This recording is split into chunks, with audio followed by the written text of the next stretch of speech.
యేసుక్రీస్తునామములో మీకు అందరికీ వందనములు. దేవుని యొక్క ఉగ్రత దినాలు సమీపంగా ఉన్నాయి. ప్రతి ఒక్కరు గమనించండి.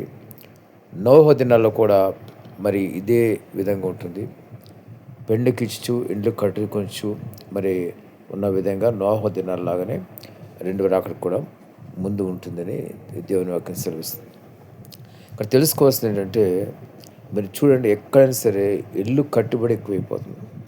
ఇల్లులు కట్టడం, ఆ తర్వాత ఎక్కడ చూసినా సరే ఈ మ్యారేజ్ బ్యూరోలని అవని పెళ్ళిళ్ళ గురించిన గొడవలు ఇవి ఎక్కువైపోయినాయి. చూడండి, అదేవిధంగా అక్రమం విస్తరించిపోయింది. దేవుని వాక్యం ఉంటుంది, అక్రమం విస్తరించడం చేత అనేకుల ప్రేమ చల్లనని. అదేవిధంగా ఈ రోజులు ఉంటున్నాయి.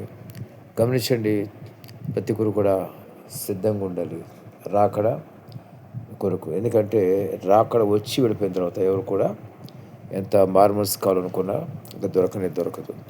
అదొకటే కాదు, స్వార్థ మోయబడిపోతుంది త్వరలో. స్వార్థ మోయబడిన తర్వాత నాకు దేవుని వాక్యం కావాలి, నేను చదవాలి, తెలుసుకోవాలనుకుంటున్నాను అంటే కనుక మీకు వీలంత మాత్రం వీలు పడదు. అందుకని నేను చెప్పేది ఏంటి, ప్రతి ఒక్కరు కూడా ఈ సమయం ఉండగానే బైబిల్ని డౌన్లోడ్ చేసుకోండి. బైబిల్ చక్కగా మీ ఫోన్లో చదువుకోండి. ఎందుకంటే మీ ఫోన్లో బైబిల్ మరి డౌన్లోడ్ చేసుకుంటే వేరే వాళ్ళకి ఎవరికి కూడా మీరు ఏం చేస్తున్నారో ఫోన్లో తెలియదు. ఎందుకంటే రహస్యంగా ఎన్నో చూస్తుంటారు. ప్రతి ఒక్క వ్యక్తి కూడా ఫోన్లో రహస్యంగా చూస్తుంటారు ఎవరు చూడనప్పుడు. అదేవిధంగా ఆ పనేదో దేవుని వాక్యం చదవటానికి మీరు మనసు పెట్టండి. దేవుని వాక్యం చదివిన చక్కగా డౌన్లోడ్ చేసుకుని అనేక విషయాలు దేవుడు మీకు బయలుపరుస్తాడు. అనేక విషయాలు తెలుసుకోగలుగుతారు ఏం జరగబోతుందని. దేవుని వాక్యం తెలుసుకుంటే రేపు పొద్దున ఉపద్రవం వచ్చినప్పుడు దేవుని దగ్గరికి ఎలా రావాలని తెలుస్తుంది. దేవుడు మరి ఎలా తప్పిస్తాడో తెలుస్తుంది. అనేక విషయాలు మీకు మీ హృదయంలో ఇమిడి ఉంటాయి. అందుకని దేవుని వాక్యం ఏమిటంటే, మీ హృదయమైన పలక మీద రాసుకోవాలంట వాక్యాన్ని.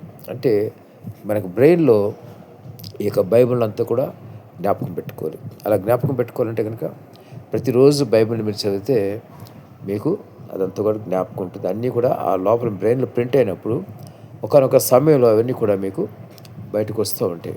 మీ పరిస్థితులను బట్టి బయటకు వచ్చి ఆ మాటలన్నీ కూడా జ్ఞాపకంకి వచ్చి మీకు ఆదరణ ఇస్తూ ఉంటాయి. అదే మీకు మార్గం చూపిస్తూ ఉంటాయి దేవుని దగ్గరికి ఎలా రావాలని.